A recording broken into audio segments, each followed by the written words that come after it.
Hey man, it's me, Kevin Smith, Silent Bob, and all those terrible Jay and Silent Bob type pictures, man. You're listening to Drop the Mic, the only podcast that I listen to that I'm not a part of. Every podcast I listen to, I usually talk on it, but not fucking Drop the Mic. That's where I'm like, let me hear what the boys have to say. And now, we drop the mic. What's that werewolf movie with E.T.'s mom in it? The Howling, horror, straight ahead. Okay, thanks. Oh, now that's in poor taste. What?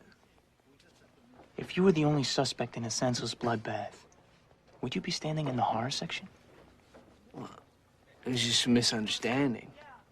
He didn't do anything. You're such a little lapdog. He's got killer printed all over his forehead. Okay. Really? Why'd the cops let him go, smart guy? Because obviously they don't watch enough movies. This is standard horror movie stuff. Prom Night Revisited, man. Yeah? Why would he want to kill his own girlfriend? There's always some stupid bullshit reason to kill your girlfriend. That's the beauty of it all. Simplicity. Besides, if it gets too complicated, you lose your target audience. Well, what's his reason? Maybe Sydney wouldn't have sex with him.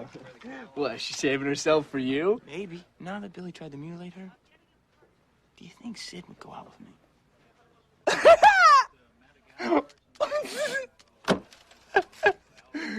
No, I don't at all. No. You know what I think it is? I think it's her father. Yeah, why can't they find their pops, man? Because he's probably dead. His body will come popping up in the last reel somewhere. Eyes gouged out, fingers cut off, teeth knocked out. See, the police are always off track with this shit. If they watch Prom Night, they'd save time. There's a formula to it. A very simple formula. Everybody's a suspect. Welcome back to our humble San Diego podcast. This is Drop the Mic, and we are your hosts, Wesley Swanson, James Warney, and Ryan Jimenez. You've now tuned in to episode 309, which is entitled, I'll Be Right Back, where the crew will be revisiting the original Scream film in celebration of the release of course, Scream 6 this month. But before we jump in to Wes Craven's first masterpiece in this franchise, let's get warmed up, shall we? And now for a special news report, brought to you by Drop the Mic. All right, James, what do you got on the pop culture news front for this week? So it looks like earlier this week, Jon Bernthal has confirmed that he will be reprising his role as Frank Castle, a.k.a. The Punisher, in Daredevil Born Again on Disney+. And I believe that starts filming relatively soon, if I'm not mistaken. Yes. Along with that news, a couple days later, they dropped that Eldon Henson and Deborah Ann Wool will not be returning as Foggy Nelson and Karen Page in this Daredevil series. So that's, if you're not familiar with those characters, that's Matt Murdock's right-hand man, kind of his best friend, and then Karen Page is kind of like their assistant in, I believe, or kind of like a receptionist, right? Receptionist, right? Yeah. And she is also kind of like a detective as well, in a sense. But yeah, it looks like they're not coming back. And I don't know, that's kind of weird. I think tonight, at least not have Foggy in it, is kind of a head scratcher for me. Do you think that there's no word on whether they're going to be recast, or they just will not have those characters be focused on anymore? Yeah, they might just be out of the picture. Maybe this is where, I know it's kind of going to be a soft reboot in a way. So maybe they're just recasting. Yeah, they haven't said on what the status of those characters will be going forward. They might just be written out of the series or something like that. But as of now, they're not coming back to reprise their roles. But we get Frank Castle, so. It sucks that those two definitely aren't going to be a part of it, because I'm pretty sure I'm with everybody when I say they were great in the Netflix series. But hey, if we get Jon Bernthal back as the Punisher, that's a win. Moving on to some more Marvel news. It looks like they're having some issues with the Marvels movie. It's supposed to have Brie Larson and the two other actresses, I can't remember their names. I know there's Camilla Khan from Miss Marvel, and then I forget Monica Rambeau. Monica Rambeau. There you go.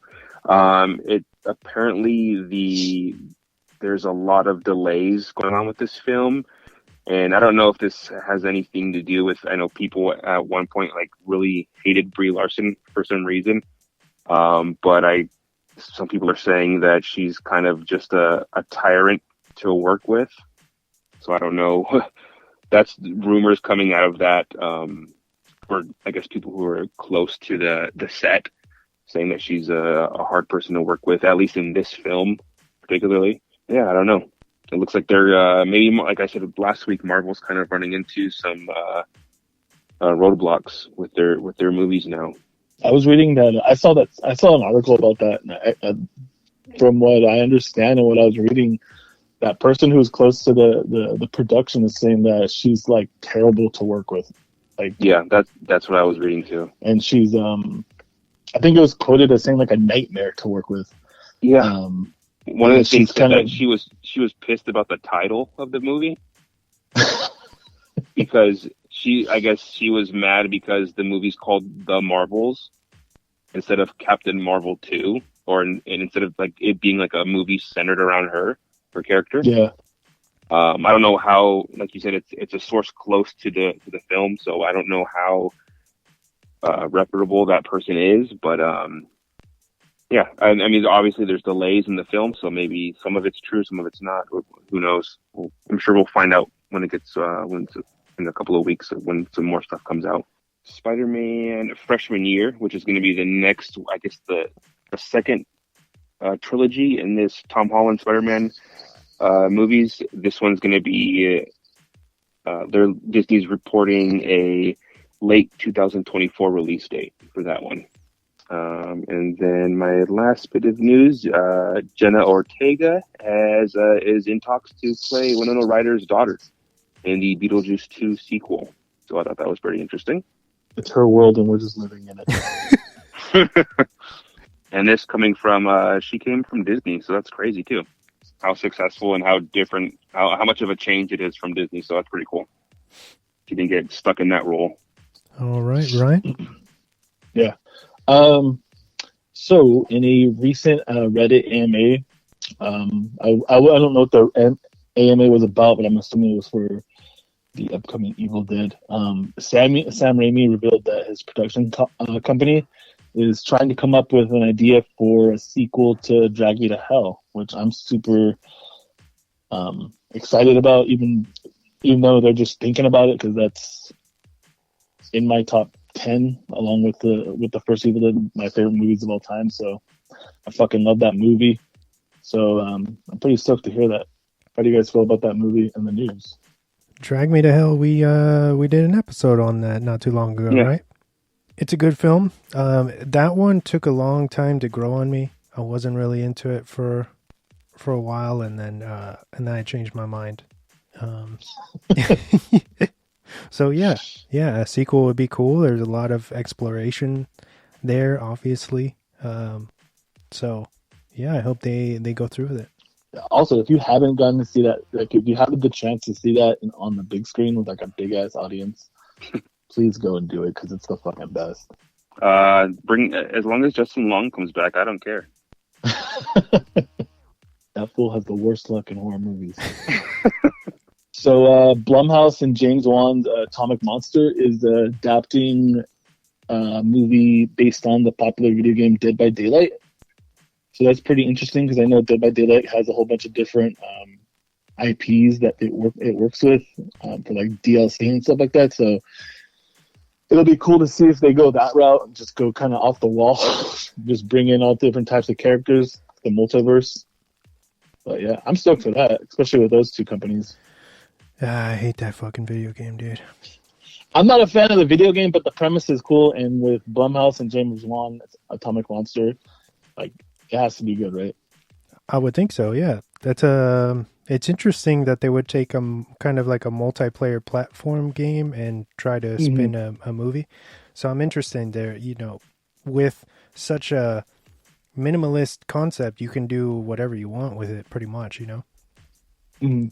There's so the Massachusetts city that the original home of the studio that created Teenage Mutant Ninja Turtles, the comic book series, is spending $20,000 on 4 TMNT manhole covers. So I know Wes already has his flight booked out there. And then some cool news that I just saw right now on TV, or right before we went on air. WWE usually has a Hall of Fame before WrestleMania, and the first inductee this year is going to be fucking Rey Mysterio finally. So he's going to be inducted to the WWE Hall of Fame. Some would say he's probably the best luchador of all time. So someone definitely, if you're into wrestling and you're our age, you grew up with him. So very, very awesome that he's finally being inducted into that. Yeah, about time, right? Yeah. Hopefully he beats the shit out of his son in WrestleMania too. And then my last little bit of news, which is kind of cool. Everything Everywhere All at Once has passed Lord of the Rings, The Return of the King as the most awarded movie ever with 158 accolades, and hasn't even, the Oscars are this Sunday, so it's going to obviously add more. I got about halfway through it, but then I had to do I had to leave the house for some reason. I don't remember. But no, I wasn't able to finish it yet. I know, Wes, you've seen it, right? Yes, I've seen it now. Now I can say I saw it on the big screen, thanks to Digital Gym on its limited re-release, and then I watched it at home the very first time. An incredible movie. It deserves all the awards. I hope it fucking pulls a Parasite at the Oscars and just cleans house. I'm going to be torn between for that Best Supporting Actress, though, because as much as I want Jamie Lee to get hers, Angela Bassett was so fucking good in Wakanda Forever. But yeah, that's all I got for my news. What do you got for us, Wes? All right. I just got one, since James already dropped the John Bernthal return. I'm not sure if James or maybe Ryan, you've heard this already, but apparently Paramount has greenlit Scream 7 already. Oh, shit. Yeah, so they're fast-tracking the next sequel, and this news dropped even, it was earlier this week before the movie even had came out yet, so very, very confident in this franchise, and we'll talk more about Scream 6 here in the weekly recommendations if you guys are ready to hop into those. And now it's time for the weekly recommendations. So I started watching an HBO series called Succession. I don't know if you guys have heard of that. Yes. Mm-hmm. I watched the first. I'm on the 3rd episode now. I know it's going on. I want to say it's 3rd or 4th season. But it's a pretty good show. I've heard some good things about it, and I just never had the time to try to go through a couple episodes. But I watched the first episode a couple of days ago, and I was hooked. And I went through 3 episodes. So definitely a good show. It's on HBO. If you have HBO Max, you can watch it on there. It's a stacked cast too. The cast is a lot of good actors and actresses in that series. But check it out. Succession, where'd you say that's streaming at? HBO Max. If you have that, you can watch it on there, or I'm sure you can go on demand if you have HBO. So I know I wrecked this the very first episode of the show, but I just cannot believe how good the fucking Last of Us is.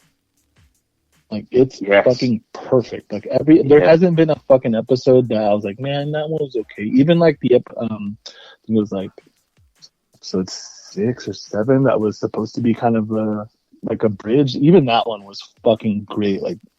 I don't see how this just next year just doesn't win everything. Pedro and Bella, even with this last episode, I don't know if you guys are caught up yet and have seen this last episode. Yeah. I have, yeah.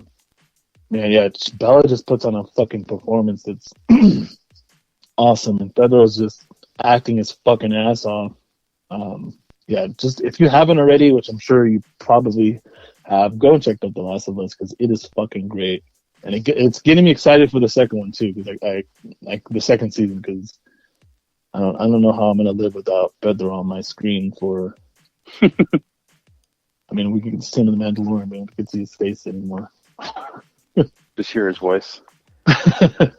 And then all the stuff, all the other recs are kind of wrestling, other than the big one that I'm sure Wes will talk about too. But if you have the chance, go and check out AEW's last pay-per-view, fucking Revolution. Probably the greatest Iron Man match of all time. MJF versus Bryan Danielson. It went on for like 65 minutes. They just told the story right. There was fucking blood everywhere.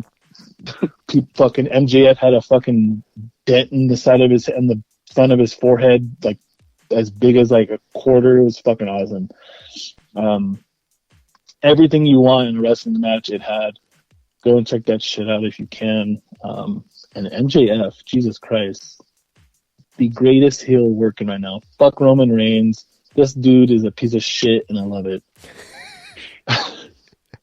Like, he threw a fucking a cup of tequila at a kid. Like, I don't know how much more of a shithead you can get. But yeah, fucking great. And then WWE fucking Mania season, like 2-3 weeks away. Hop on that shit if you want to get back into wrestling, because they're about to kind of reset all the storylines and everything. Everything's going to conclude at WrestleMania, but this Mania is shaping up to be huge. Fucking Cody Rhodes versus Roman. Cena's coming back to fight for that U.S. title. Seth versus fucking that piece of shit Logan Paul. Brock's fighting.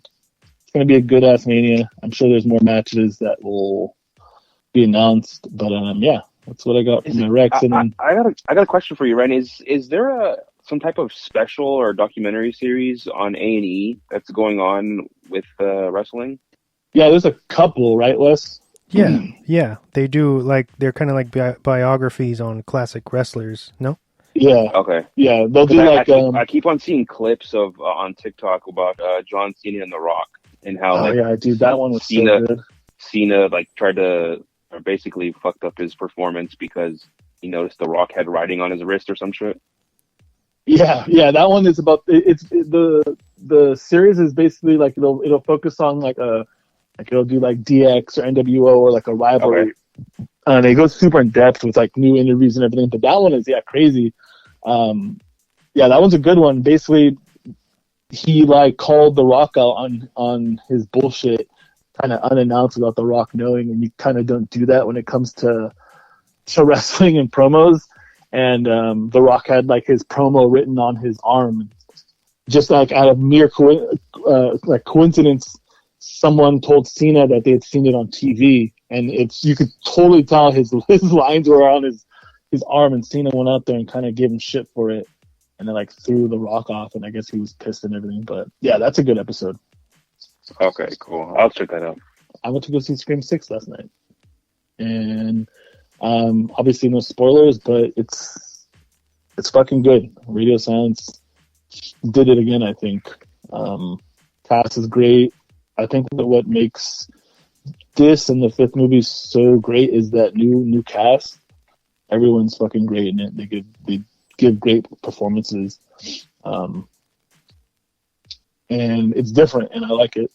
I know some people don't like when people change things up, but I love it. I can't wait for that fucking seventh one now. What about you, Wes? Very nice, very nice. I'll start off because I too went to see, of course, Scream 6 last night for the premiere, the very first showing, and it was fucking awesome. Everything we could have hoped for. I think they take the next logical step in their story that they started with 5.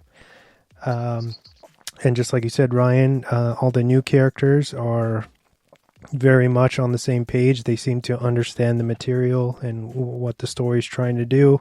So much fun. So much action, and I feel like it does a very good job at being unpredictable, which is what we want in this franchise, right? The first scene is super unpredictable. Like I was like, what? Yeah. And then that's when I knew that this is it's gonna be awesome, and it's gonna be a great ride throughout. And it's fucking like over 2 hours, right? A little over 2 hours, so it's a decent running time for a Scream. I think it is now the longest running time, if I'm not mistaken, for any of these movies. So, and you don't feel it. There's not a boring moment in it. No. And it's the most important thing to me is it wasn't distracting them changing the backdrop. Being set in NYC, it totally works. It feels natural. Everything that they went for, it's just killer. And then moving on into some TV. If you have Hulu, go check out Wu-Tang An American Saga, this season 3, which I believe is set to be the final season, which is sad, but still. Great entertainment. If you're a big fan of the Wu-Tang Clan, please check this out if you haven't already. I finally watched Knock at the Cabin because it is on demand already. I know a couple weeks ago, Ryan wrecked this, so now I'm wrecking it. Go check it out. Dave Bautista puts on an incredible performance in that. And M. Night Shyamalan, man, proving that he's still got some work in him. So exciting stuff. Oh yeah. 5, 4, 3, 2, 1. And now for the movie focus of the week. Revisited reviews. The very first episode. For any new listeners out there who are checking this out, because we did do a giveaway recently within this past week. So the idea behind this month's reoccurring shows are we're going to go back and talk about all of the Scream films that we already covered. The reason why we started this podcast in the first place was because of Scream. So I thought it'd be cool in honor of this new film dropping this week to go back and revisit and kind of revamp those episodes, because let's be honest, we're probably all over the place and I'm scared to even press play on them. So, James, again, thank you for being able to join us tonight, because you're one of the OGs, so thank you. So, we're talking about the very first Scream. It's rated R. It's from 1996. It runs at 1 hour and 51 minutes. It's a horror/thriller, and it's got a very well-deserved 80 on Rotten. Written by Kevin Williamson and directed by Wes Craven, starring Neve Campbell as Sydney, David Arquette as Dewey, Courtney Cox as Gail, Drew Barrymore as Casey, Rose McGowan as Tatum, Matthew Lillard as Stu, and Skeet Ulrich as Billy, a.k.a. Ryan's love interest. Mm-hmm. All right, the film follows a high school student, Sydney Prescott, in the mid-90s, who is still grieving from the brutal murder of her mother. After a few students begin to start dying around her and Sydney is soon attacked herself, it becomes clear that no one is safe in this clever and relentless whodunit-style thriller. The film was first conceived under the working title Scary Movie, which at the time was the first treatment written by aspiring screenwriter Kevin Williamson. However, the treatment was in its early stages as just a short film about a woman who is attacked one quiet night, which would become the Drew Barrymore opening. The project was shelved for a while in favor of Teaching Mrs. Tingle, which became stuck in development hell for quite a while. Williamson came back to his Scary Movie treatment and secluded himself for a few days to knock out a feature-length script and 2 sequel proposals, which he did, eventually selling it to Dimension Films under Miramax in '95. After a significant bidding war between studios, Miramax sought out director Wes Craven, as his previous work dealt with horror and dark humor. Coming off of New Nightmare and Vampire in Brooklyn, Craven was developing a new version of The Haunting, which caused him to say no to taking on this script at first. However, once the project didn't work out, he came back and agreed to direct. Miramax were responsible for changing the title from Scary Movie to Scream, a decision that everybody hated at first, but in hindsight, they were happy about. Production took place over the span of 8 weeks in '96 and was shot in multiple areas around California. Craven insisted on the Ghostface-style mask after seeing it on display in a storefront, although Miramax wanted a mask that was specifically built for the film. Unhappy with several of the new molds, the studio eventually reached out to Funworld for the rights to the real Ghostface likeness. Craven was almost removed from the film, with Miramax feeling the mask wasn't scary enough. But after quickly editing a rough cut of the opening as proof of the intense tone that would be carried throughout the film, Craven was approved to stay aboard. After completing principal photography in the summer of 1996, Craven spent 2 months editing and had many troubles with the infamous MPAA over the violence portrayed in the film, causing him to re-edit certain scenes several times before finally securing an R rating. Released wide on December 20th, 1996, the film pulled in only $6 million its first weekend, but incredible word of mouth and marketing helped its numbers to pick up over the next few weeks, grossing $100 million against its $15 million budget. The film's theatrical run would last nearly 8 months.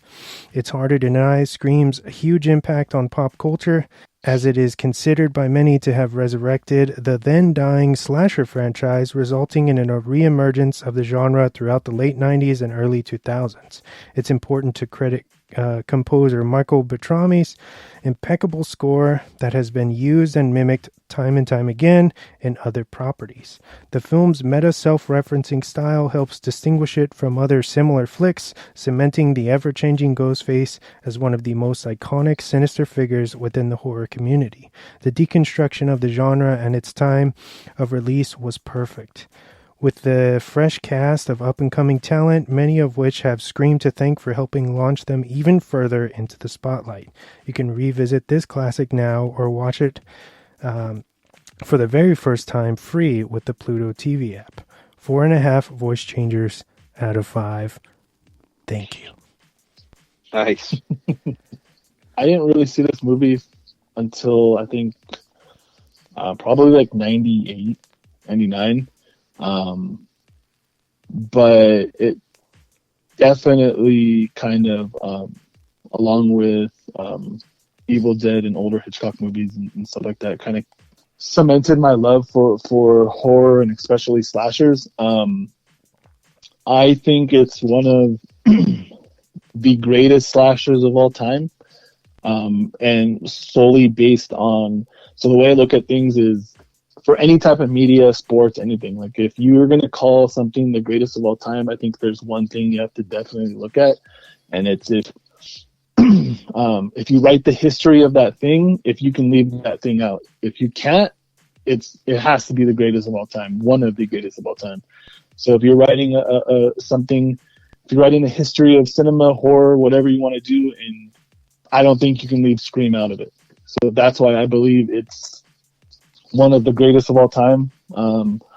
Definitely a film that kind of obviously didn't change it, but it kind of sparked that genre and led us to where we are now. But I cannot say anything more about how much I love this fucking movie and what it's done for pop culture and what it's done for my love of the genre.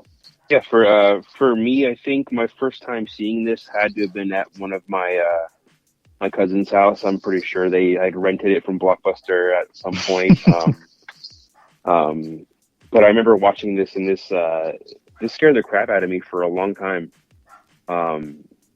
And I think, like Ryan said, this is you don't think of horror without seeing Ghostface, and I think what cements him or this franchise in that category of slashers is the way it's kind of been able to crank out so many films and keep a consistent basis on like the cast and the surrounding characters.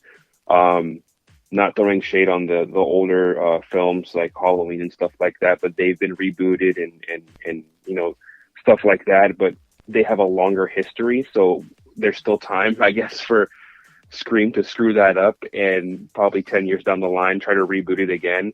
But as of now, it's been able to keep the same formula without having to tweak too much, aside from throwing in new cast members every once in a while to freshen up the franchise, along with keeping in those the legendary characters, or the returning characters from the original series, or the original the first one that we're reviewing today.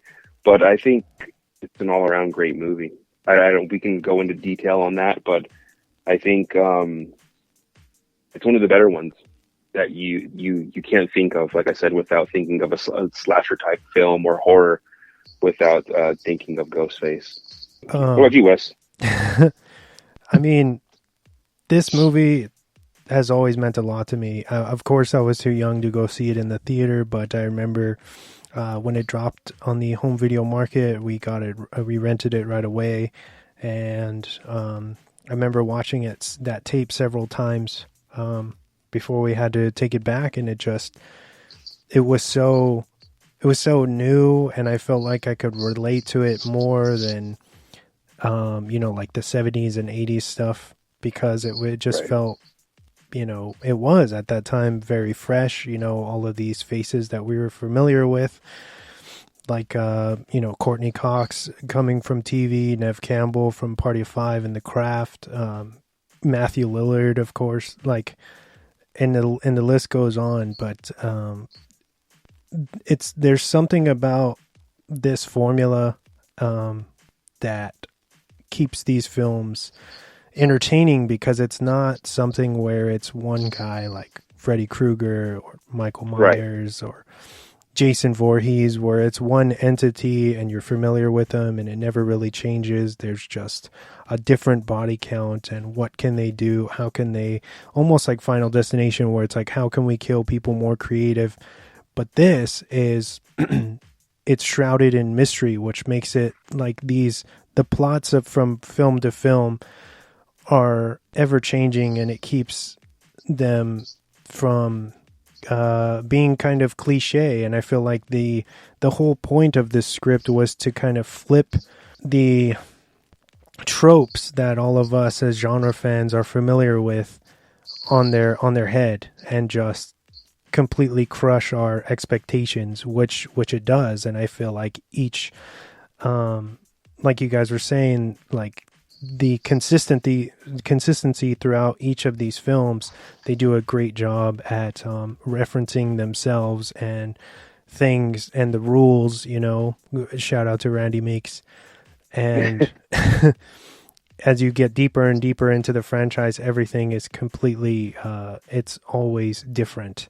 And that's what's, to me, is so scary about the Ghostface figure, is that you don't know how many of them there are. You don't know what their motive is. The simplicity, right, of the costume is so ingenious, because it can really be anyone, You don't know who is underneath the robe or why they want to do this. And it can be something as simple as, they're mad at their teacher, and so they're like, hatch this plot,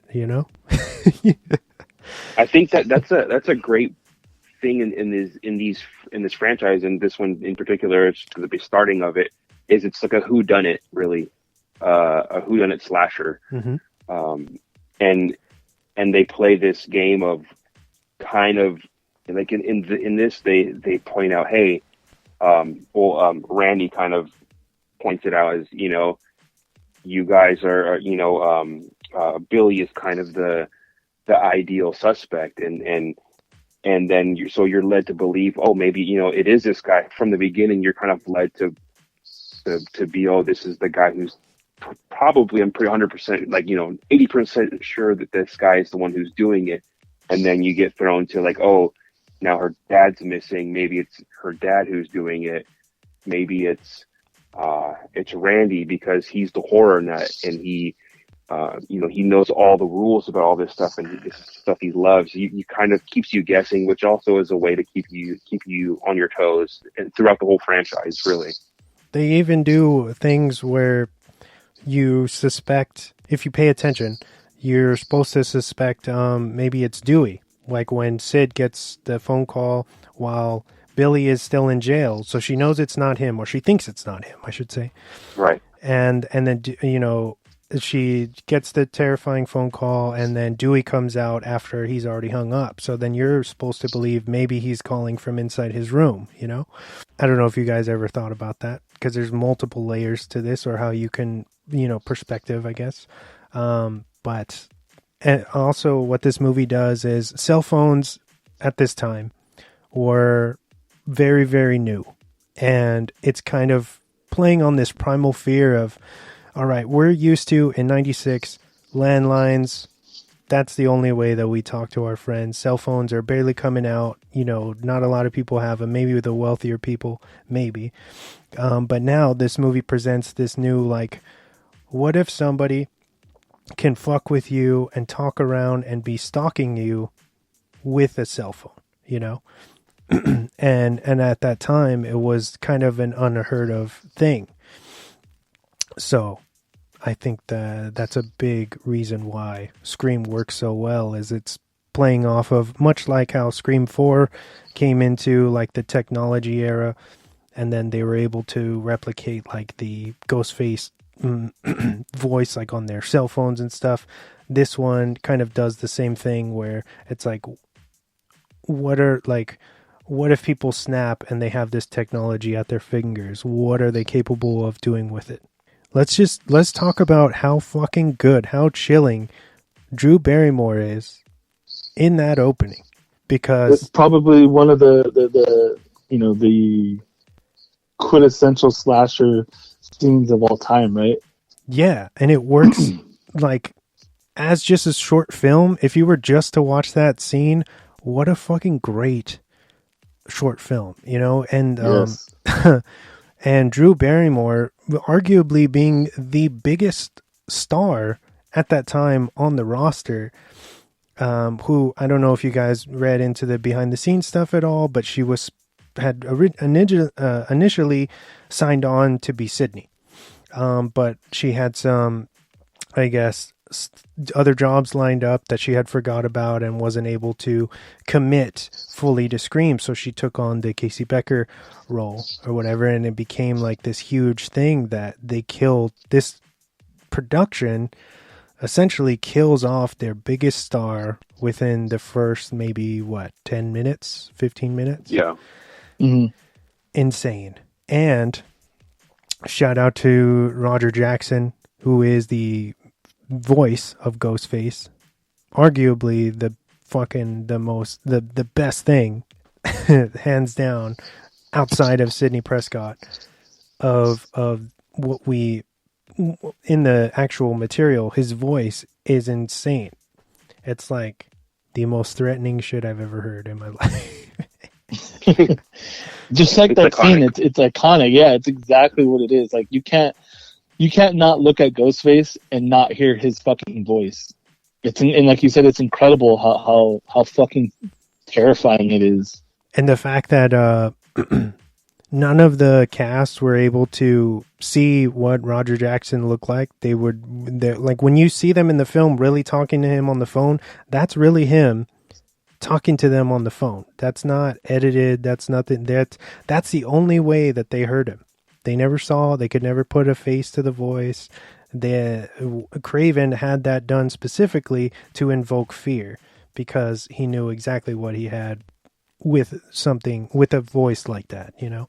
So I don't know, but I feel like it really comes through on the screen, and she's kind of like subtly flirting with him in the beginning, where he's like, Yeah. "Oh, you want to go out on a date with me?" Like emotionally cheating on her boyfriend, kind of a little bit. And then he fucks up, and I'm not sure if this is on purpose or not within the story, of course, where he's like, "I want to know who I'm looking at," and then she's all, "Okay, something's wrong here. You hang up on me again, I'll gut you like a fish." She says, what did she say? She says, like, she talks about her boyfriend and how he's big and he's gonna kick his ass. Oh yeah, but, she's like, all, he's big and he plays football and he'll kick your ass. He's all, ooh. But then when he's on the chair, he like looks super like scrawny. It's like... Barrymore, when you see her boyfriend tied up outside by the pool deck, when they got him, you notice that it looks kind of weird. That was some of the editing, the trimming that the MPAA, I guess, was uncomfortable with, where they're like, you can't be showing this. And so they had to keep going back and redoing that because they were saying that it was too much. I always thought that Scream did a really good job, and maybe it was because of the MPAA, but the kills and stuff are so stylish that it doesn't seem like sleazy, you know, or too much ever. It always It always just works, and it never struck me, even as a little kid, like it never was. I was like, oh, I have to turn away, or this is uncomfortable or anything. So I don't know. Have we ever gotten that cut? They have the cut in Japan. Yeah, so I guess Japan so far is the only one that has the DVD that has the theatrical and uncut versions with all the MPAA stuff pretty much like reinserted into the film, but we haven't got it. So I'm really surprised they didn't do that for the anniversary last year, or what is it, 2 years ago? A year ago? Yeah, you would think they would, right? Another thing that the MPAA didn't like, they didn't like the whole scene, right? They said it was just too intense and that they needed to do something about it. But of course, when they're hanging Drew Barrymore from the tree, which they do incredibly fast, right? Yeah. The parents like almost walk out instantly, and they've already hung her from the tree and disemboweled her. Of course, they didn't like that, and that's why when the camera does this weird thing where it kind of jumps frames really fast to her, they did that because of the MPAA. And then that's when we meet Sidney Prescott, dude. When she's on her computer and Billy casually strolls in through her window. You're such a tease. So this is when we meet Sidney, it's on the same night that Casey Becker is murdered. So we have to think about knowing that Billy and Stu were the killers. They probably came from Casey Becker and straight to Sidney's house. So what I'm thinking is this is the only time when when Sidney's dad, right, hears her scream and he has that like interaction with her to make sure she's okay, and he's all, yo, I'm going to be staying at this Hilton. I'm going to go to bed right now because I'm going to have an early start. So she doesn't question that anything's wrong, of course.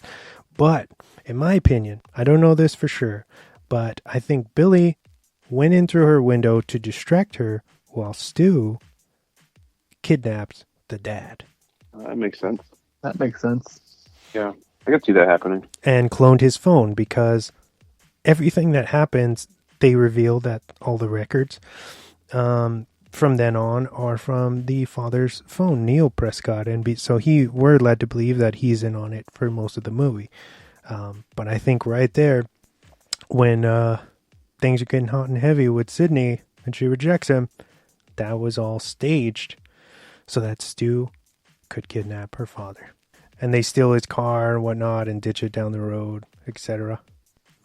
But did you guys know when you remember outside that iconic shot of all the friends at the fountain? It's, was it Randy, Stu, Billy, Tatum, and Nev? I guess that was shot, I forget, somewhere in California. But that community, the school, they were like, okay, if you want to shoot here, we got to read the scenes that you want to shoot or whatever, so we can see if it's appropriate. And of course, they're like talking about gutting people and crazy stuff. So they were like, no, like, you can't film this here. This is inappropriate. No.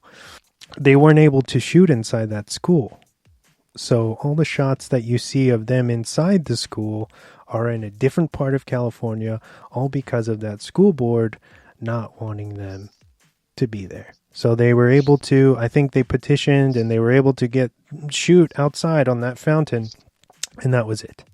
This is a leeway to reminding everybody that Scream and the franchise is a Bay Area movie franchise. I'm sorry. especially Radio Silence and their little hint, the little.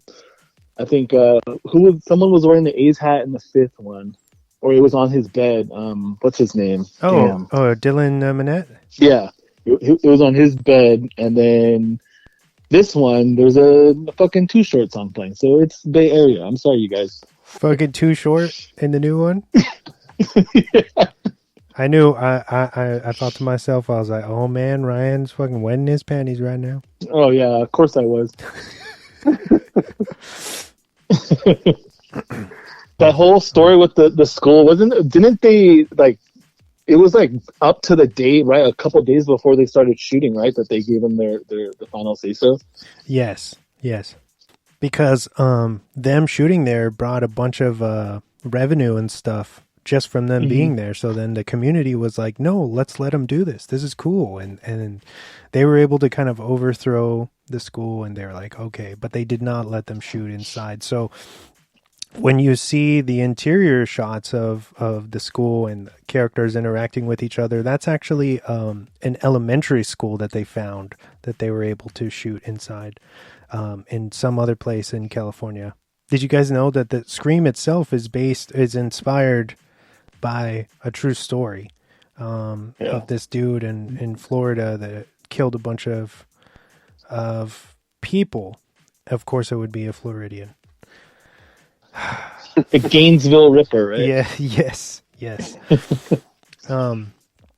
We won't dive too much deep into the true crime stuff because it's pretty dark, and also it's very much like Kevin Williamson just took that as wow, that's a really scary idea of a home invasion, but they're not trying to rob you. They just want to torture you. You know what I'm saying? So then they took that and kind of spun this real story and flesh it out. And so there was no like them, this guy didn't like stalk these people or call them first. It was more straight to the point. And apparently when they found, he was like camping out in like some wooded area, and they found his stuff after he was already in jail. He had recorded tapes of him singing about his crimes and what he was going to do next. Jesus. Oh my God. Like campfire songs recorded. That's not funny, but it's weird. But yeah. Let's talk about characters. Do you guys have any, everybody's so good in this, but any standouts or people you want to dive into a little deeper? I love the character of Randy. Yes. Yeah. Just the fact that he's kind of the guy he's us in the movie. Like, he's the person watching the movie, explaining the movie to it. Like, it's like super meta, and he's just like explaining the rules of how this is supposed to go down. I just love the fact, I love that, and the whole freak out while he's at work in the movie store rental place, where he's like, everybody's a suspect. I love that scene in particular, but and then the whole scene where he's trying to explain the 3 rules of surviving in a horror movie, and you don't drink, you have to be a virgin, and you never say "I'll be right back." Randy's great, man. He's always been the kind of this underrated gem. He's so funny, and in retrospect, he gets cornered by the 2 killers in the rental store early on. Yeah. He doesn't, of course he doesn't know, but he is literally like kind of stepped to by Billy and Stu, where he tells Stu in so many words like, yo, if you were just a prime suspect, like in the senseless bloodbath, would you be standing in the horror section? And you see Billy kind of chopping it up with these two other women. And then, you know, he asks Stu, like, do you think Sid would go for somebody like me? And Stu's like, just starts laughing at him. He's all, no, I don't. You know, what's interesting about Stu Macher's character, or Matthew Lillard, is that Kevin Williamson, the writer, says when he wrote his character that was the most underwritten character throughout the film, where he didn't have much to do. He was just kind of there. And Matthew Lillard comes in with this charisma and just totally makes him one of the most memorable, if not the most memorable character. Yeah, I just his like mannerisms and stuff, and his little like ticks that he does throughout the film, like sticking his he sticks his tongue out constantly in this, Yeah. which I picked up on rewatching it. And I'm like, oh, you guys are really. I guess it was a big thing back in the '90s to do that a lot. But I don't know. Yeah, because he does that shit in Hackers too. Yeah, yeah. That's his thing. You better leave her alone. Get it? Get it, liver. It's a joke. Oh man, Billy. What I love about watching this movie again is analyzing how these two, knowing that they're their killers already, seeing this a bunch of times, watching them interact, knowing that you know, and they give themselves away at so many points in this. Yeah. Right there, like in the beginning when they're on the sitting on the fountain. Stu is like explaining how you gut somebody, like way too carelessly, and Billy just gives him this look like, "Hey, yo, shut the fuck up." And then Tatum, let's talk about Tatum. Rose McGowan, she's a great character, but if you really pay attention to her dialogue, she does not give a fuck about anybody, about any of the victims. Like when she's gonna hang out with Sid and she's late, she calls Sid on the phone and Sydney's like, "Yo, it's already past 7," and she's all, "Don't worry, Casey and her boyfriend didn't bite it until after 10 anyway." Like, yeah. What is that? Who says that in a scenario where these people that you just know were just butchered, and you? And then she goes, "Well, I'm gonna stop by the movie store and pick up a couple of movies." I'm thinking Tom Cruise and All the Right Moves. And, All the Right Moves. And then it's like, if you know she's by herself and like you're already late. I don't know. I was like, how like careless. I don't know. Yeah, you're super right. She's all, if you freeze frame it just right, I hear you can see his penis. Oh man. Also, in your guys' opinion, when Sid is first attacked in her house, do you guys think that they meant to kill her, or were they just messing around? I was actually thinking that while it was happening in the movie. That it's funny that you brought that up, because I was thinking like, oh, the movie would be over if they just killed her right now. And you know, I don't know if that was their plan the whole time. I have no idea. I thought about it, so I don't. Whether or not they intended on killing her, I don't know. But I just thought about that when I was watching it, thinking, yeah, this movie would be a lot shorter if they just killed her right now. Yeah, because there would be no like big kind of setup. So I feel like they did that Right. to prove a point that they could get to her whenever they wanted. It's hard to tell. I do believe that's Stu, that maybe Billy's like talking to her on the phone, but Stu is doing the kind of heavy lifting in that scene. when she runs up the stairs, if you pay attention to the sound design, I feel like you can hear I don't know if they dubbed this or not because it's a stunt. The Ghostface throughout this is a stunt man underneath, and he does a really good job because he takes a bunch of tumbles and stuff throughout this. It's pretty crazy, but you can hear Stu. You can hear Stu when he's running up the stairs after her. Slightly. Go back and check that out if you don't believe me, but that's what it sounds like. Okay. But yeah, he seems like he is going to stab her, and then, but also they are toying with her because they like kind of knock her head on the wall and stuff, or on the floor, right? Like they didn't have to do all that. They could have just did the deed and been out, but they didn't. It's also important to point out that the whole basis of this movie is Maureen Prescott. All right. She is, when the movie starts, we find out that Nev, or Sydney Prescott, Maureen is her mother. She's just been killed a year prior to the movie starting. She was found brutally, I think they say brutally stabbed and raped, right? Yeah. Something like that.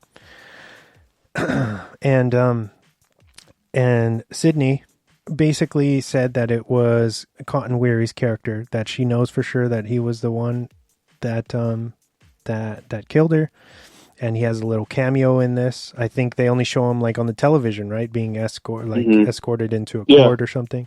And a very good, a very small detail that nobody really has pointed out that I've heard in commentaries or reviews or anything is that he looks strikingly Skeet or Billy's character in the way that they both have the long hair and the pomade kind of comb back hairstyle, and so it all kind of makes sense that she would have mistaken Cotton for Billy, you know, when when she has that kind of heart-to-heart with Gale Weathers, who we haven't really talked about yet, who really sucks in this movie. She's good at her character.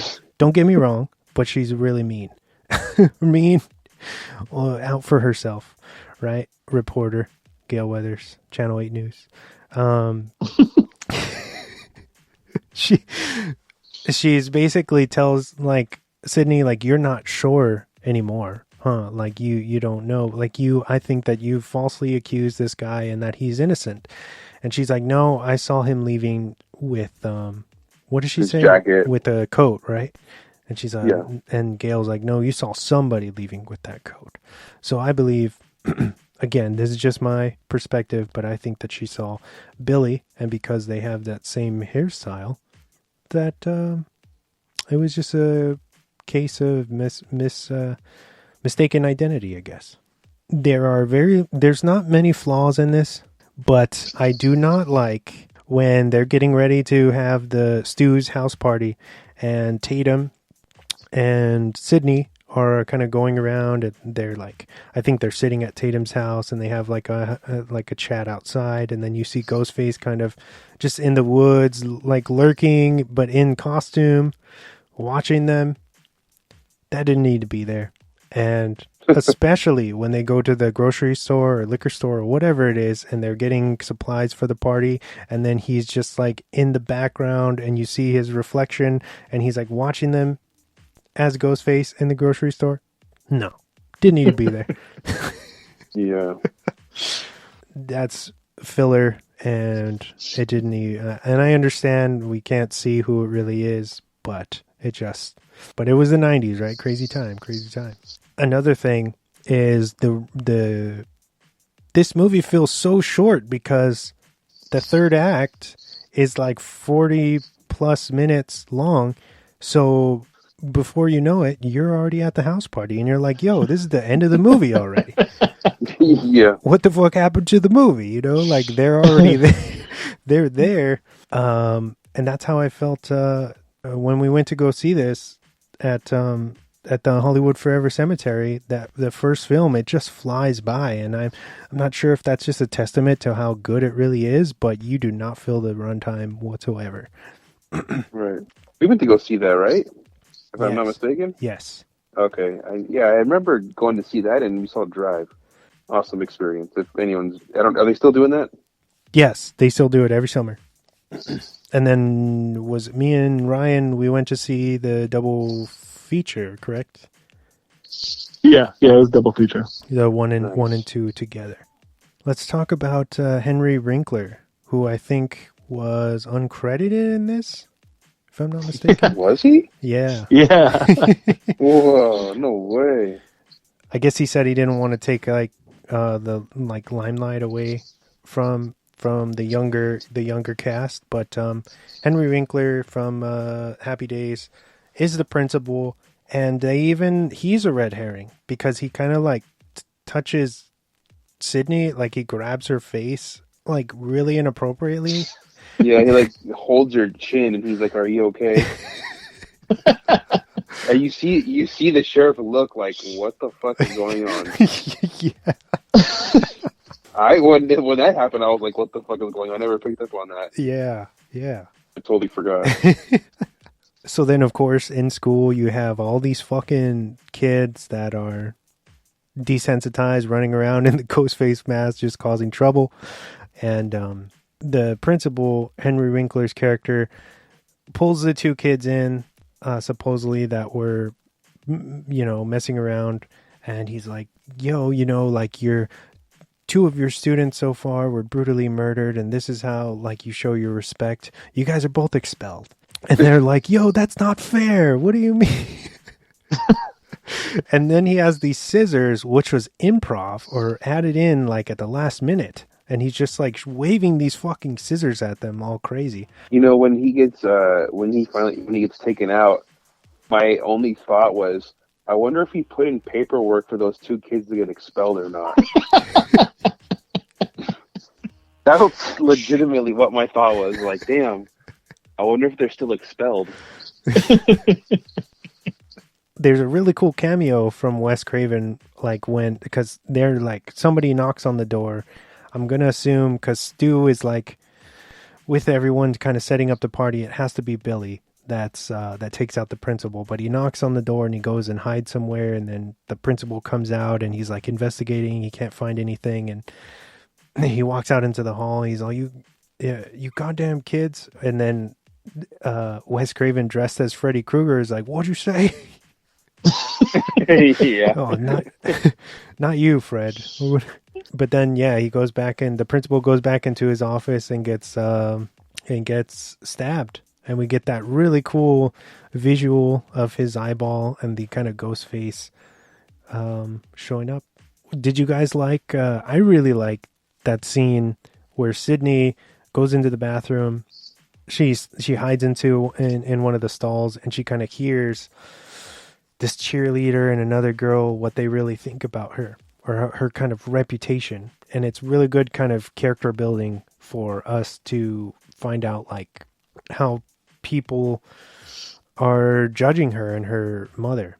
And also that cheerleader doesn't wash her hands after she comes out of the restroom. Or when she comes out of the stall. I don't know if you guys noticed that, but she puts on lip gloss and she don't wash her hands. It's like, yeah. Only you would notice something like that, Wes. Go back, watch it. You'll be like, yo, that's kind of gross. Why are you talking about Nev Campbell like that, girl? Wash your hands.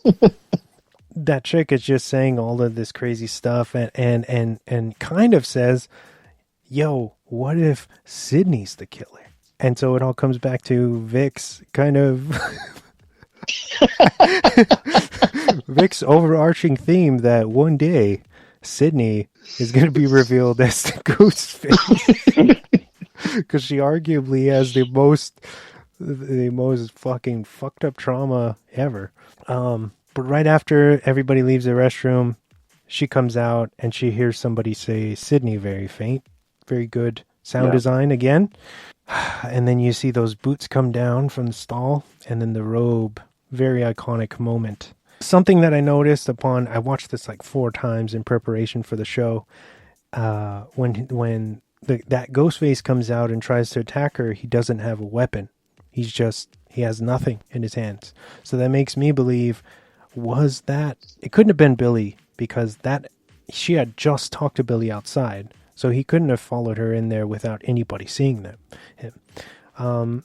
So was it one of the kids just trying to fuck with her, even more, the ones that were running around the school? Like, was that Billy or Stu in there, or was it just somebody else fucking around because he doesn't have a weapon? I didn't even know. Wes, pause real quick. Tell the people how many times you watched this movie this week in anticipation for this. 4 or 5.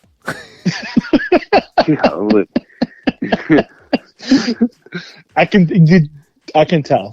We can tell. I'm like, wow, Wes is picking up on a lot of things. He rewatched it. I'm like, or when Sydney slides underneath the sink, all sick. That scene is staged really good. I wonder why she doesn't tell the receptionist or whatever she is, that lady who she runs by after she runs out of the bathroom. Yeah, she just leaves, huh? She just leaves. Yeah, she could have been the next victim. For all we know, like he could have just came out of the bathroom and killed her. I would have said, hey, there's a guy in there who's trying to kill me. And then they could have called the cops or whatever, because they're right outside the school. So I don't know. If I was her, I would have said something. And then, yeah, having that happen twice, and she's like, yeah, sure, I'll go to this fucking party with you, Tatum. When the fucking whole town is on lockdown because of this, they're like, yeah, fuck it. Like, yeah, let's go to the party. And how is it that Dewey drops him off at the party and he's like, have fun? And it's like, you're the fucking a deputy. What the fuck are you doing letting these kids party? Yeah, he goes inside with Gail, and he's just like super stoked that she's kind of into him. I was 24 for a whole year. Yeah. But when he goes he goes and sees underage drinking, and then everyone's like freezes, and he's all, oh, don't worry, carry on. He's trying to be the cool guy. Good. Trying to be the cool cop. Shout out to you, David Arquette. The house party, it's pretty wild. It's great. Yeah. It's a great set piece. Stu's house is a great set piece, especially because they kind of set this up, and of course Stu knows the layout, so when things go down, it makes sense how he's kind of one step ahead of everyone the entire time, because everybody is on his stomping ground, so to speak. And another thing that I noticed, maybe I'm going to blow your minds right now, maybe not. When we get more deeper into the party and Randy gets a phone call, but they don't let us hear the voice, I feel like, and he turns around and he tells everybody, he goes, yo, they found Principal Hembry gutted and hung from a flagpole at the school right now. And then everyone is just like, oh, let's go look, Dad, or whatever. They're all excited. Yeah. But my theory, right, in this is that either Billy or Stu called Randy on the phone and told them so that all of the people that they didn't give a shit about would leave and they could get to work. All right? Because why the fuck would the cops call that house to tell them that information? What kind of, or what school or whoever, why would they just know to call Stu's house, right? It seems like it's probably 9 or 10 o'clock at night. Why the fuck would they call any students at that time? It works out way too much where they get rid of all the extra people so there are no witnesses. And that's when, of course, Dewey and Gail, they start kind of falling for each other, and I really like the chemistry between them in it. Because without Dewey, I feel like Gail is very kind of unlikable, at least in this first one. I'm going to say that, in this first one. But her relationship with Dewey and her kind of falling for him it's cool, and I feel like it works well, very natural. And they end up finding Neil Prescott, Sydney's dad's car, kind of abandoned down the way, very close to Stu's house. And then that's when they realize that whoever did this is probably at the party, and they run back to help out. and things are already heating up. You have the Tatum death, which is one of the most probably creative deaths in this. Yeah. I believe they built that garage door specifically for that kill. And from what I heard, the the crew were constantly crawling through it to prove that you could actually, a human could really get through that. They wanted to prove on set that it could actually be done, so that people wouldn't be like, "Oh, that's fucking stupid. Why should you try to go through the cat door?" It's definitely one of the. It's probably probably one of the most gruesome kills, right? Yes. Right. But I cannot not. It's like even now watching it, like I can't not watch it and not think about fucking Scary Movie in that fucking scene. Like I can't do it. Like I don't know if that's the genius of that movie, but I just every time that one scene, the whole movie I'm cool, but once I get to the scene, and I can not take that fucking scene anymore seriously because of that fucking scene in Scary Movie. That's Shannon Elizabeth in Scary Movie, right? Yeah. With when she has red hair and she's all, "Oh, now I'm supposed to break my leg, right?" Yeah. I could see that. Yeah, I do think it was a genius of all of those parodies were so good that people started mixing up the real Scream for Scary Movie. I've had that happen to me numerous times where they think that Scream is Scary Movie, and it's like, no, it's not. I think even too. I want to say Sandy, my girlfriend. I want to say she, like, every time we watched a movie, like for instance, for the first time she watched, I know what you did last summer. A lot of those things that are in Scary Movie that are parodying that, like, she knows from Scary Movie. So she used to be like, "Oh my god!" I'm like, "Yes, this is the original." That's where this came from. That's where they got it from. Yeah. But yeah, the Tatum kill is crazy because it's not Stu. Stu sets her up. He's like, "Yeah, can you go get me a beer?" And she's like, "All right." So Stu's up there kind of catering to his guests, whatnot. So it's not him. So it's Billy. And she thinks that it's a practical joke. And she's like, "Yo, take the costume off before Sydney sees you. She's going to fucking flip." And Ghostface, this is the first time I think where he doesn't just kind of get down to business. He fucking fucks with her, like he's just kind of lingering there and doesn't really get aggressive right away until she's like, "What is this? Like, I spit on your garage?" Or making all these like references to movies, the same, kind of similar to Randy, until she's like, "Oh, am I supposed to be the helpless victim? Please don't kill me, Mr. Ghostface. I want to be in the sequel."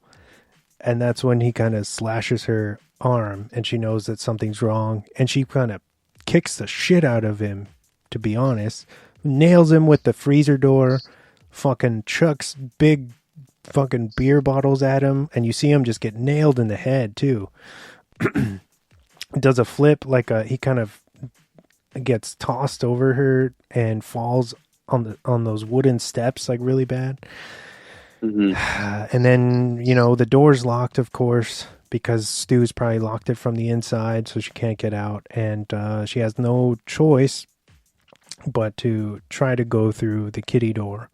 And because she's a chick, I think she kind of gets stuck and freaks out. Of course, your adrenaline's going, and then that's when Ghostface, or Billy, I'm presuming, opens. He starts up the garage door, which ends up crushing Tatum's head, and it is pretty devastating. A devastating death, and that's another thing the MPAA was like, "Yeah, you got to cut this back." So it was initially worse. So nobody knows about Tatum, and then you go back to the party, and then we see Billy kind of pop out in the front door. So he ditches his costume, runs around the side, comes up. Stu answers the door, and Billy, if you watch that scene, kind of gives him this look like, yeah, like Tatum's done or whatever. Kind of gives him this look like, yeah, we're good.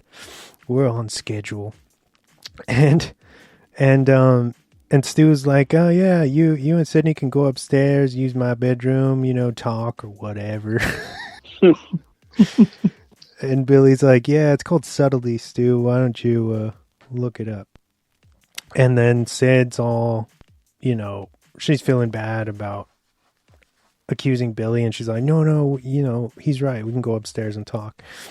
And that's when, again, the film starts to reference itself heavily, where Sid's about to lose her V card to Billy, and Randy's downstairs telling the rules to everybody at the party, saying that, you can't, under no circumstances, have sex, or it's a death. Basically, it's a death wish. And so we're seeing Sid lose her V card, and we're led to believe like maybe she's not going to make it out of this. Another theory in this that I have is when they get finished, and of course Sid, being very smart, the smart final girl, she's all, Billy, it would be really interesting if you used your one phone call to call me and throw me off and make me think that you were not the killer or whatever. And he's all, what do I have to do to prove to you that I'm not the killer? And she's like looking at him, and before Ghostface kind of walks in behind him, she's like, has this realization. And I feel like, again, this has not been proven, it's just my perspective, but it's almost at that point she's realizing like, oh, maybe it was this guy that I saw and not Cotton. And then before, she doesn't really have any time to react or say anything else, and then we see Stu walk in behind him and kind of do this fake murder to psych us out as the audience, and make everybody think that Billy was innocent the entire time. This crazy chase kind of ensues. She falls off of she ends up in the attic. She falls off, or out of she gets outside of a window and falls onto this boat thing, which is another thing that I question is what was underneath that it was such a soft fall for her. Yeah, because she lands on the boat. Yeah, right? Like unless there's a bunch of cushions, right there. I don't know. Because obviously it has a cover on the boat, but like, is there some kind of like, I don't know, like the tarp caught her fall, but she would at least be a little bit hurt, I would think. Yeah. And then, she runs around to the front of the house and she sees Dewey. Dewey's been stabbed in the back, and Ghostface comes out and does that iconic thing that we see throughout the films where he wipes his knife clean, where it's like this kind of ritual for these guys. Mm-hmm. Iconic. She gets into the cop cruiser, locks the doors, and then Ghostface taunts her. He has the keys. He's got the keys from Dewey, and he's like waving them in front of her. Oh, that whole scene of him trying to back and forth, unlocking each side of the door. Yes. Executed so well. He sneaks in through the hatchback. Again, he just kind of strangles her, and there's a tussle. But I feel like, did they not want to kill her? Because she's on the phone for a good amount of time, and they take their time. So I feel like they were always trying to get her in the house so they could tell her why they were doing all of this and what their whole plans were. I think. Yeah, I could see that. And I think the whole anniversary, because you find out in a couple minutes from there that the anniversary plays a big part, or of Sid's mom's death or murder. Yes. That plays a big part of why they're planning on doing it at that specific time. Exactly. So she goes back into the house. Stu and Randy come up. Gail's already, she finds her cameraman with his throat slit. He's on top of on the van. She tries to get away, almost runs into Sid, crashes off into a tree. Stu thinks that she's dead already.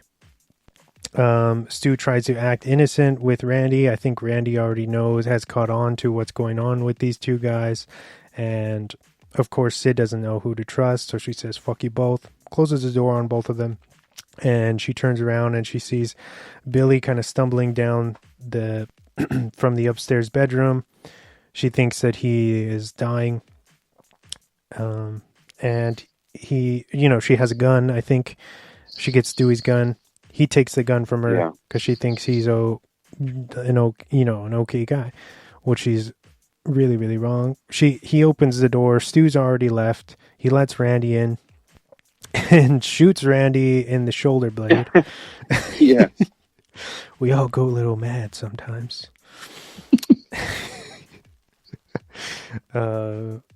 Psycho reference. And that's when Neb starts to put the pieces together that it was Billy. And, she starts to run the other way into the kitchen and runs into Stu and says, like, Stu, help me, please. And he pulls out the voice modulator and is like, surprised, shouldn't he? And that's when the personalities flip of these two and you realize that it was them the entire time, that they killed Sid's mom. And the motive for Billy is that a Marine was messing around with Billy's dad and caused, I believe her name is Nancy, Billy's mom, to leave him. So Billy had all this kind of pent up resentment towards the Prescott family and kind of recruited his best friend Stu to help him commit this big murder against Maureen. And when they ask Stu why, like, what's his motive, he's like, I don't know, peer pressure. I'm far too sensitive. Yeah. Gail is not dead. She comes in and tries to save the day with another gun, I think, and she forgets to disengage the safety. So Billy is able to stop her, knock her unconscious, and just when he's about to kill Gail off, they realize that Sydney has disappeared. And she kind of does take on the mantle of Ghostface for those few minutes where she's hiding in a closet. She has the voice changer.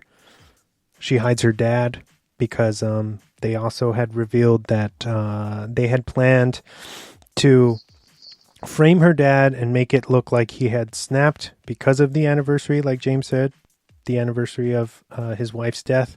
He couldn't take it anymore, and he just went on this big killing spree. And Sydney kind of taunts these guys. They're already kind of wounded because they've stabbed each other. So that way, when they're found as survivors, it's more realistic for the police. I love when Randy asks her, he's like, Sid, did you really call the cops?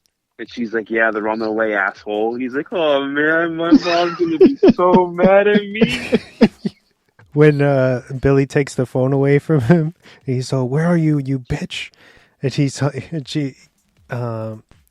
you're going to have to fucking come find me, you sorry ass mama's, pansy mama's boy or something.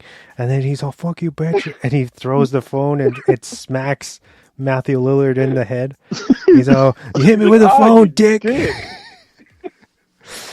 So I guess that was an accident that they ended up keeping in the film, but because of all the blood, Skeet Ulrich's character Billy, the phone slips out of his hand, so he didn't mean to do that.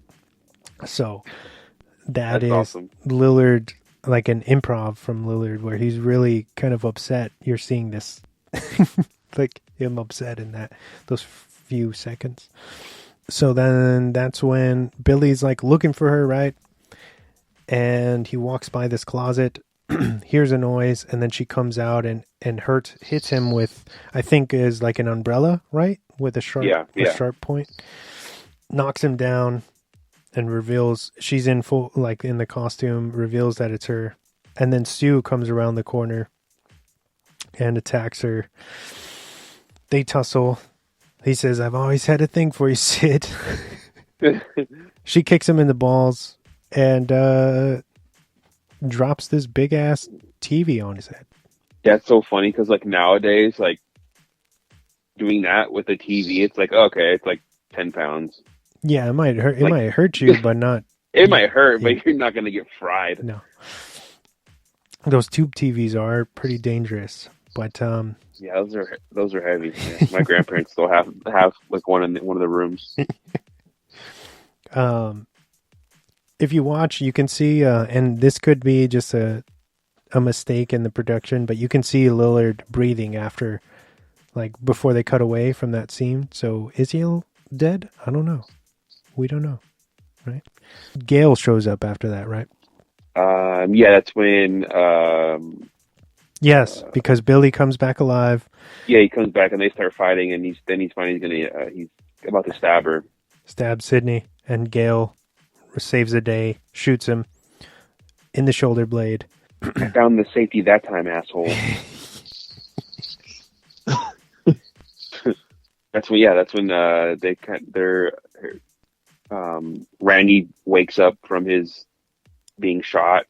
They kind of gather around Billy, and then Randy's like, "This is the part in the movie where the killer makes one last scare."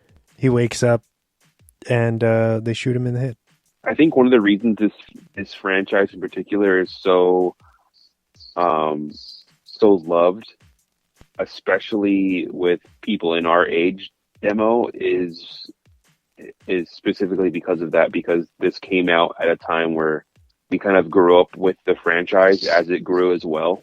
At least for me, I think it's probably why it's one of the more nostalgic franchises in my eyes. Like, I mean, there's always like, oh yeah, like Freddy and Jason and Michael, but I didn't grow up with those. They were already an established series. Yeah, if that makes sense. I was talking to Wes about this off air a couple days ago. Someone in the comments of our giveaway, it's super simple and it's kind of cliche, but the person basically says that the reason why they love this first one so much is like what you touched on. It's just kind of like a time capsule of nostalgia. So every time you do go back and watch it, especially for people in our age group or maybe even a couple years older than us, it's just kind of like a throwback to that decade and those years. Yeah. Shout out to all the people that played in our giveaway, dude. That was so much love. And we did. I already did the wheel of fortune spin, and we have our winner selected, which I'll be posting about here shortly. So, and it shows how much people love this franchise, how beloved it is. Yeah, horror fans, man, they always shell out. So, thank you, everybody. I do have a really cool Swan fact for you guys. Oh yeah, let's hear it. So, do you guys remember going back to the Stu house party when everybody's left and Randy stays on the couch and he's watching Halloween? And that's a big thing we forgot to talk about. I'm gonna say it right now. Throughout this film, you could tell Kevin Williamson had an incredible love for that original 78 Halloween because a lot of this, it's mentioned a whole lot. There's a lot of things that mirror the movie. They even get away with using this John Carpenter score in that finale at some point with the television going on in the background. But anyway, going back to the scene, Randy's watching Halloween and he's all he's yelling at Jamie Lee Curtis, "Oh, come on, Jamie, look behind you. Look behind you." And Ghostface, of course, in real life, is right behind him and is about to impale him in the head. All right? And he doesn't turn around. He's not listening to his own logic. But my Swan fact, and I'm about to, if you didn't already know this is probably going to blow your mind. Throughout this movie, the Ghostface killers are a stuntman in the costume. It isn't Matthew Lillard or Ski Ulrich, except for this scene. This one scene is actually Skeet in the costume with Randy, behind Randy. Oh, shit. That's the one time that it's really him in costume. Thank you. I'll be here all night. Yeah, cool. Yeah. For anybody who hasn't seen, if you've been living under a rock, you've never seen the original Scream, we challenge you. Check it out. It's on Pluto TV for free. So much fun. Do a marathon. Do a Stab-athon, all right? And then go watch 6. Yeah. Because 6 is so goddamn worth it. And yeah, I'm just happy, so happy to be revisiting these movies and restructuring the show with how we do it now. And I think this one turned out really well. And I'm hoping this month is as fun as this was tonight, fellas. Yeah. I'm going to take this opportunity to plug next week, of course. We're going to be talking about Scream 2. Everybody goes to college. And we're going to have a special guest, a local journalist and hip-hop fanatic. 7 Octobers is going to be joining us to talk about, I think, one of her very favorite sequels in the genre, period. So that's exciting. Yeah, that's exciting. Very cool. And yes, this second one is going to be a good episode. We get to fight about if it is the greatest horror sequel of all time. Is that the Wes? Is that the uncredited title for Scream 2? Everybody goes to college. No. I'm just kidding. You got it. I was just thinking for a second. Scream 2, everybody goes to college. This summer.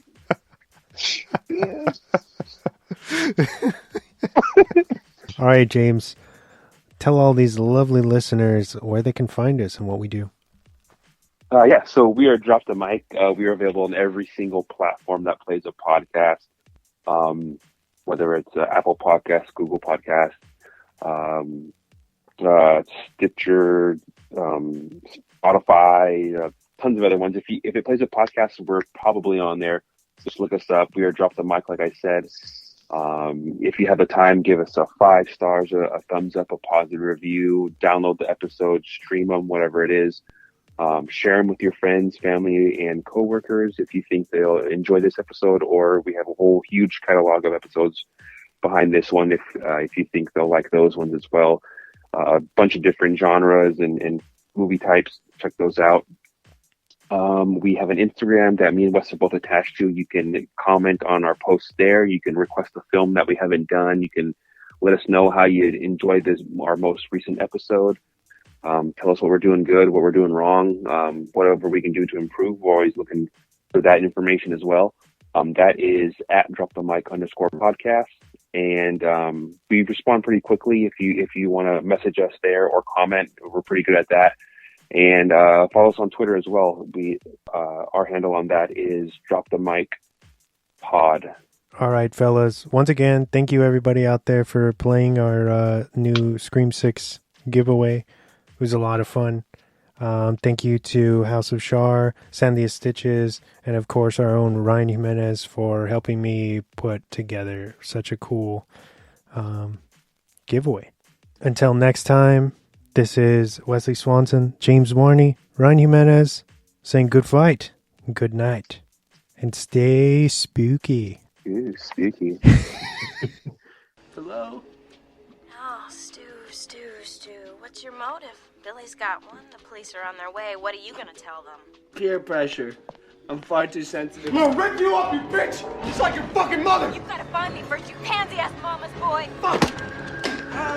Fucking hit me with the phone, dick! Fucker, where are you? You fuck!